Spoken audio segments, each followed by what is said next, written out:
All right, let's do this. Hey, we are back. Tim, good to see you. How have you been? All good here, David. Yeah, how have you been? I'm good. I cannot. I always say this, but it feels more real every time. It's been 2 weeks already. It has, yeah. Time does fly, doesn't it?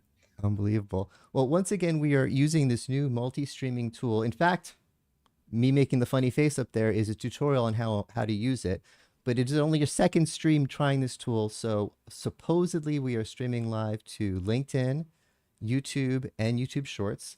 If anyone is having a suboptimal experience, I apologize. And actually, I'm going to click start recording. So just in case everything goes crazy, we'll have this. But last week it seemed to work well, and I'm looking on my monitors. Everything seems to be looking correctly. But if I miss anything in chat, I am sorry. But you could tell I'm having fun with this stuff. So a few other things I want to talk about before we get into the news. Just some, there's been a lot of recent content. So please check out letsdovideo.com, and we have everything up there. You can see it rolling by, in particular, the tutorial on the new way to multi-stream. Uh, but the first thing I wanted to talk about today is the big Zoom updates. 1 million people in a webinar. That's not something I even would even think to ask for a few months ago. Like who would even want that? And all of a sudden it's a reality.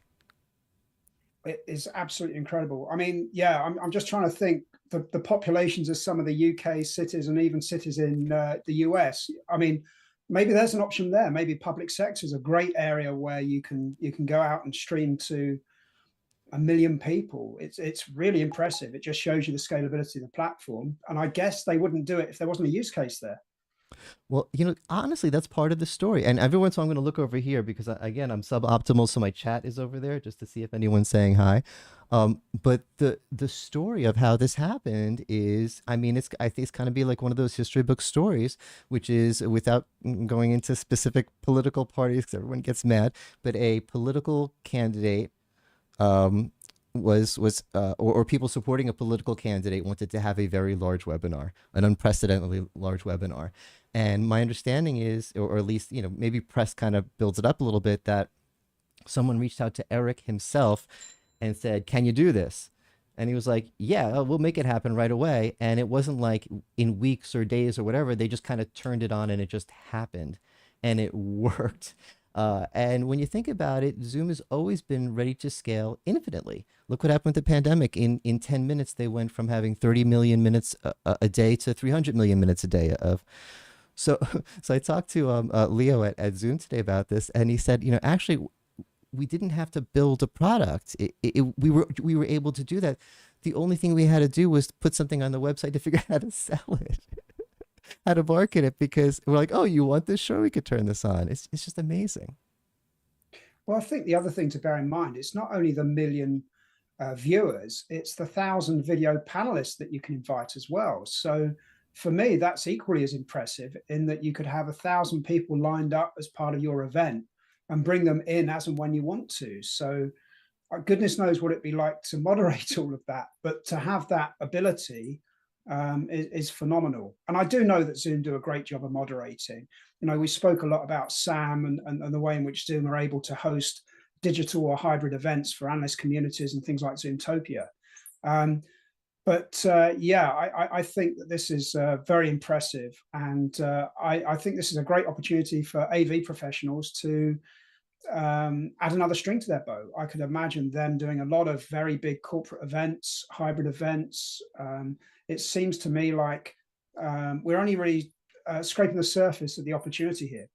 Yeah, yeah. And I've been wanting to do. Well, I'm traveling in the next few weeks. There's so many videos I want to make, but I wanted to do some tutorials. I've been digging into. I have a Zoom webinar account. I've been digging into the settings, and there are two sort of. You're talking about the management, and you're talking about having Sam and his team, but just the management capabilities within Zoom itself. There were two things that I kind of got mixed up. They're both sort of management things. One is, I forget the correct name for them. I think one is called Zoom Backstage and one is called Zoom Preview or something like that. And I'm like, they're both sort of ways to talk to people that are panelists without the audience seeing. So I got them mixed up. But my understanding now is one just is before it starts. you see each other and you get all set up, and it's like, okay, don't worry, no one can see us yet until I hit the go start button. But the other one Like is a a green room, David. Is that green what it is? room. Like a green room? Yeah. I think that one is called the green room. I'm not sure. Maybe the other one's called the green room. But the other one, the more interesting one, and the one that in all my webinars that I've done, no one ever uses because I think they're a little afraid of it because it's a little, wait a minute, what's exactly happening here? That one is during the webinar, you're in a backstage. So the webinar, let's say you and I and Dave Michaels are doing a webinar. He's live now. Everyone's listening to Dave. You and I can talk to each other and see and hear Dave. And so like, oh, Dave's talking about this now. We got to get ready. You're going to be next. And no one can hear us. That is super, super cool and powerful. And I'm guessing that's what they're using in this big stuff. But I don't see anyone in little webinars using it. And I don't see a lot of people talking about it because it's just not like you don't, you've never heard of that before. You know what I mean? Everyone has a sort of a preview thing, but like I didn't know that existed. Is it me? No, I think these are great features where IT departments in large enterprises are going to have to, I can imagine in the resume, they'll be looking for people that have got streaming, as a hobby or AV professional, or, that they've got some interest in that area, because as these solutions start becoming available, it's the moderation. People want to have that Yes. TV experience when they're looking at their CEOs or senior board members or interacting on a town hall.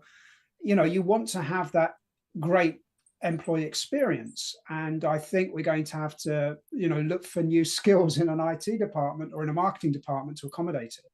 Yep. Another Zoom update that I thought was cool I want to share is a feature they have for meeting rooms, which is, see if I got it working. Here we go. Name tags. I got you set up with your name tag. Oh, And you could obviously see the use for this when we're talking about our big meeting rooms. Everyone who joins remotely on Zoom, they you have your name in there and who's in all these chairs. So obviously this is a much needed feature. But there was something very interesting that I thought about this is, well, first of all, I have to brag because I don't have a $1 billion team of developers like Zoom does, but I got this working on my stream no problem. So yeah, anything Zoom can do, let's do video, let's video live stream could do just as well, maybe. No, I'm just kidding.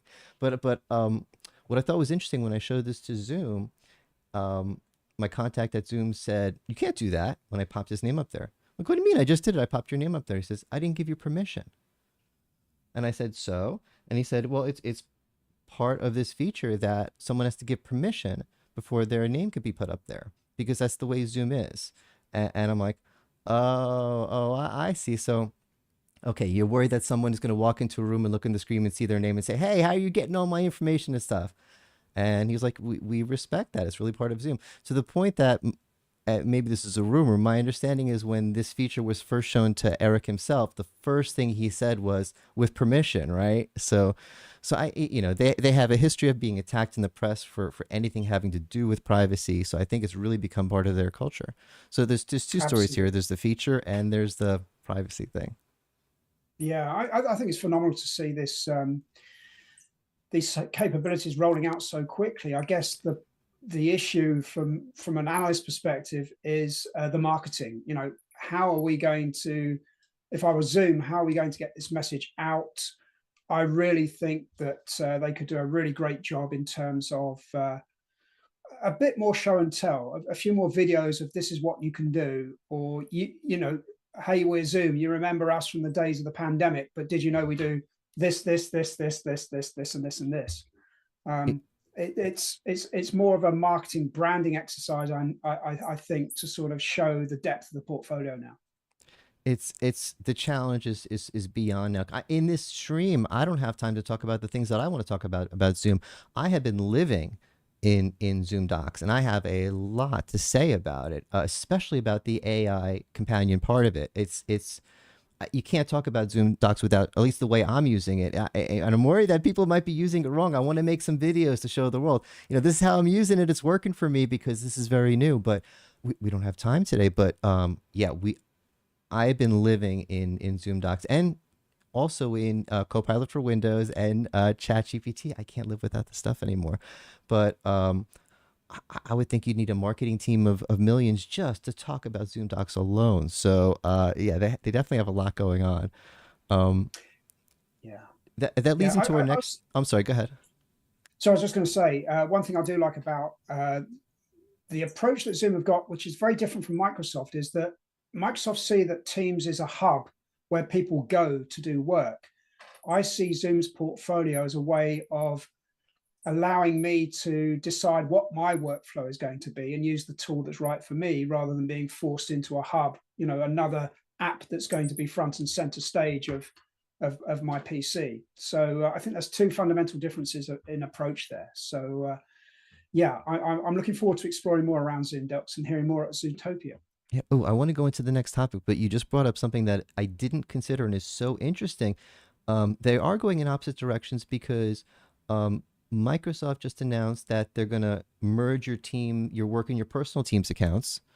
So they're blending. They're saying, oh, it's just work in person is all the same, and Zoom is changing its not its slogan or marketing or whatever. And I don't want I might not have this exactly right, but something instead of like be happy to work happy. So Zoom is this is a work app, work happy, and Teams is this is your everything, everything. So they're going in opposite directions on that. I don't know if that means anything, but it's interesting.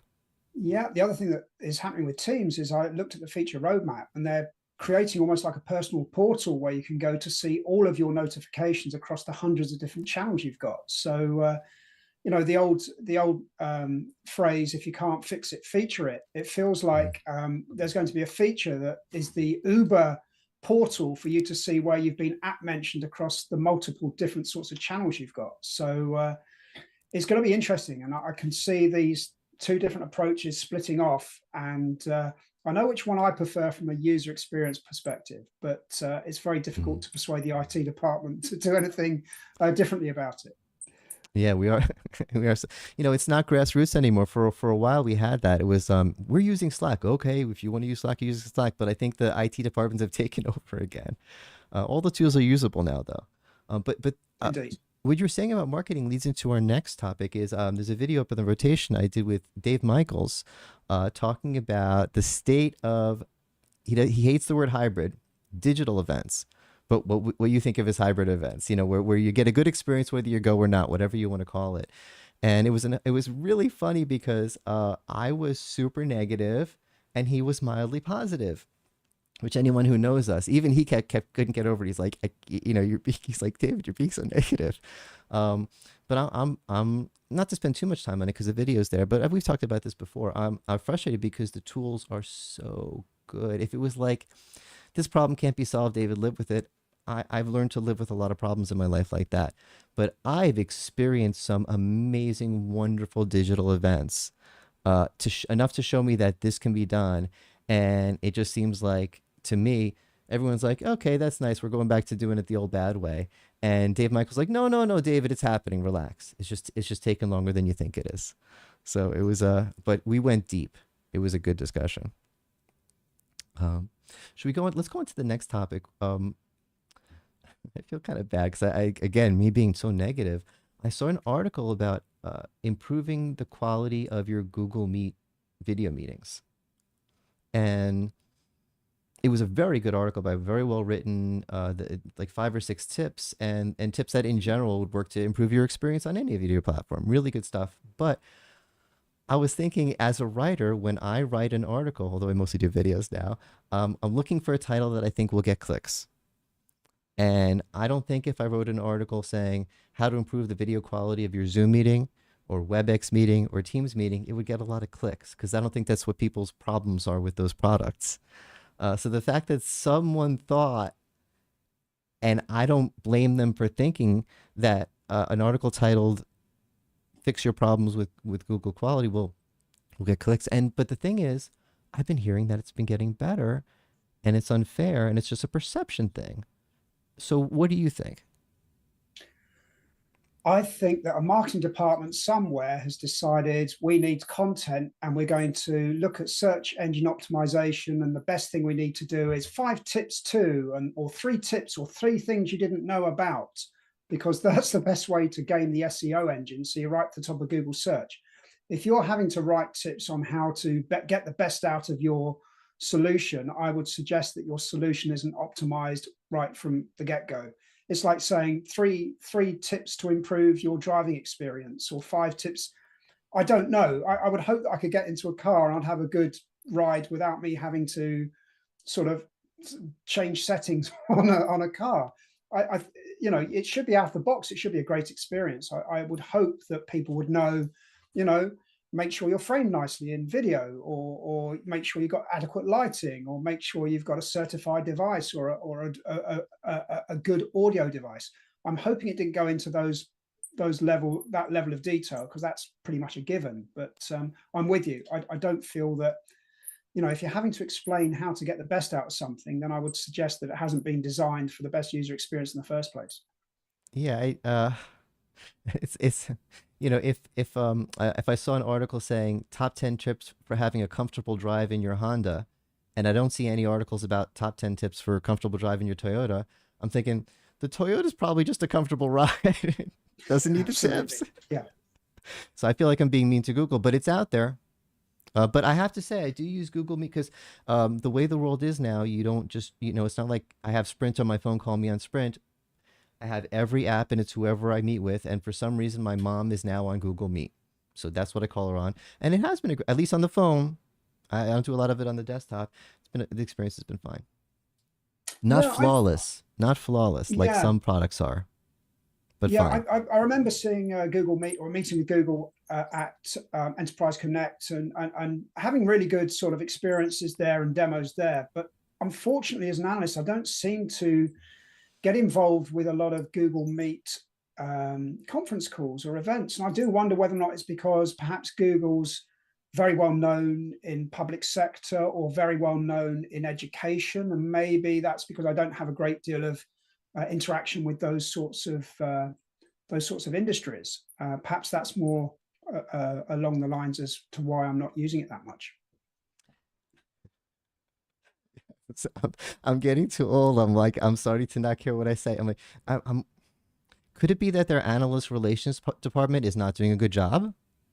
If you and I are just not in the loop with what they're doing, is it? I mean, I don't think that we're, we may not be the biggest analysts out there, but I think people know who we are. We've been around for a while, and it's not just us. It's our friends who are a little bit bigger too. If none of the analysts, or I should say none of the analysts, but if a good portion of the analyst community, the UC analyst community, feels as we do, I have to say, I'm sorry. Then it's not us, it's them. I must admit, we've been looking at Google Meet for a number of years, and they have had so many changes in management and AR, et cetera, et cetera. Also, I'm just wondering, when you look at the big alphabet, how much is Google Workspace? How much is the former G Suite? How much of a size of revenue is it that they're going to apply a lot of resources to it? I don't know. I just think that there's work to be done. Let's put it that way. There's Does it work. does it have a champion? When I think of Microsoft Teams, there are certain faces and names that come to mind, people that we respect and know, and they're there. They're the champions. When think of WebEx, I mean, yeah, there's been even with the changes recently, there are some faces and names, people that we know by first name. We're following them on LinkedIn. Um, with Google, can you who comes to mind when I say someone at Google that's the Google Meet person? Unfortunately, there's no one that springs to mind, and I do wonder whether or not that's the whole idea. Is they think, well, it's all part of the portfolio, and if you've got the portfolio, it's like the Happy Meal. You get your fries with that. It's almost like UC&C is the fries to your Happy Meal. I don't know. I just don't feel like they view UC&C as a fundamental workload to improve productivity. It's all bundled within the suite, and that's unfortunate, because there are so many UC&C vendors out there that they don't really get a look in, or yeah, there's something that's wrong with that perception, that marketing, that sort of brand amplification, analyst relations. Maybe that's part of it. Yeah. And when you think of the value, I mean, that's all we're talking about is the value of UC now is when it's tied to productivity. Zoom is head over heels, flipping over themselves, adding productivity tools, and not just random productivity tools that are tied into the UC part. And that's what Microsoft has been winning with. I mean, just having, Excel tied to Teams, tied to the meetings, tied to the chat. And Google has one of the leading productivity suites. I'm on Gmail. I mean, come on, we're all using it. I'm in so many Google Docs with so many people. So they have the productivity suite, the gem that everyone needs in UC that doesn't have, and all they got to do is pay a little attention to the UC, and they got the whole package. Um, and like you said, it feels like, I don't know, an afterthought or whatever it's for them. Yeah, Fries, just needs fries to, with that. yeah, they just need to do a little bit more on the branding and the marketing, I think. That is such an American analogy of you. Fries with that. Yeah, I love well, it though. yeah, absolutely. I don't know what the UK alternative is, but I do think when you going back to the top of the call, when you're talking about webinars for a million or events for a million, I was sort of then instantly thinking maybe there's another trick to the Oasis announcement that they made in the news recently. Oasis are getting back together and It's ridiculous amounts of huge. money for the tickets. So I thought, I wonder if Eric's going to get a knock on the door to set from Liam or the Gallagher brothers to sort of say, can you do a digital event for us? It's going to have to be streamed in some fashion. It'd be interesting if they did. You'd think. Okay, so last topic of the day, I briefed with um, Nureva recently. I've always been a fan of Nureva because they have a very unique audio solution. And I think we kind of Mm. just overlook it. It's like, oh yeah, everyone's using beamforming, and Nureva has something completely different with patents that we all think is cool. And let's okay, that was nice. Let's move on with life. But it's worth talking about. But their announcement was they have an app to configure and manage their devices. And so for me, this is more than just, obviously their implementation is good. I saw what the app looks like. It's nice and clean and Apple-y looking and all that. But I like that idea for IT people of that kind of management because sure, you make your bars, you make your sound bars, your video bars, whatever it is, Nariva, anything. You try to make it plug and play. But there's some configuration, right? And sometimes the configuration is good stuff, like the ability to set up zones. What do you call them? Quiet zones, so that those doesn't pick up the muted zones, or just turning on the tracking or using different kinds of tracking. It's stuff you want, but to access it, you gotta plug in a laptop. I mean, now we're getting into pain in the butt kind of stuff. And if all you do is use a friendly little Apple app to manage your rooms, that's the world I want to live in. You know what I'm saying? Yeah, I think we mentioned that before, didn't we, David? Some of the high end, well, not even high end, some of the AV systems you got at home that will fire pink noise around your lounge to configure the speakers. I mean, that's what we want. We want to have those sorts of capabilities. I know that Nueva, with their Mist, their virtual microphones that are almost like, if you can imagine those sort of, if you can imagine curtains in your room, and each one of them has a virtual microphone attached to it. To be able to configure that, so you just set out, you press a button, it fires out audio and reconfigures the room based on standing waves and reflections off glass and things like that. Absolutely phenomenal. I think those are the things that we need, definitely. Yeah, audio's. I always say, there's a reason it's not let's do audio. It's let's do video. Audio is hard. Video, I turn on the camera and I see how it looks. And if it's too dark, I turn on more lights. It's not that hard. But audio, it's what's wrong now. Why does it sound bad? What sounds bad about it? And the acoustics of the room, you can't just look at the room and say, oh yeah, I can tell how to configure the microphones. You need AI technology. And it used to be just there were these DSP box devices, crazy things. And now, yeah, they have these kind of things where you push up, I think like you walk out of the room and you push a button and lights flash for a minute and it does it. Yeah. Very cool stuff. I remember once early on in my career, someone was complaining that the audio was really, really bad in a room.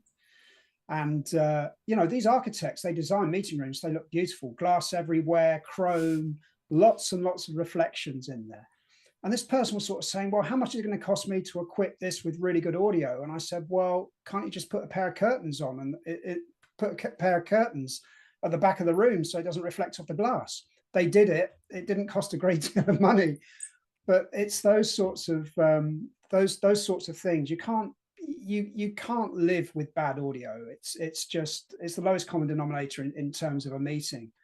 So it's really great to see manufacturers thinking about these things, making it easy to set up. That's exactly what we want. Great. All right. Anything else we need to cover today? This is a fun one. No, I think that's it. Yeah, I've got my plug in for Oasis. I don't know why I mentioned Oasis, but I was just thinking of great, huge events and meetings. But Oh, that was one that sprang to mind. I have to. I'm still on Twitter, but it's not what it used to be. But I have the Let's Do Video Twitter, which really isn't doing much for me anymore. I feel like the industry left there. But I also have a guitar Twitter, and a lot of my music friends are still there, and that feed was lighting up when the Oasis, all the music community is so thrilled about the Oasis thing happening. So it's a good thing to end the week. Oh, and for our viewers, we will not be back here in 2 weeks. We'll both be traveling, but we'll see you in 4 weeks. All right, thanks everyone for watching, and Tim, this is always great, and take care, everyone. Thanks, David.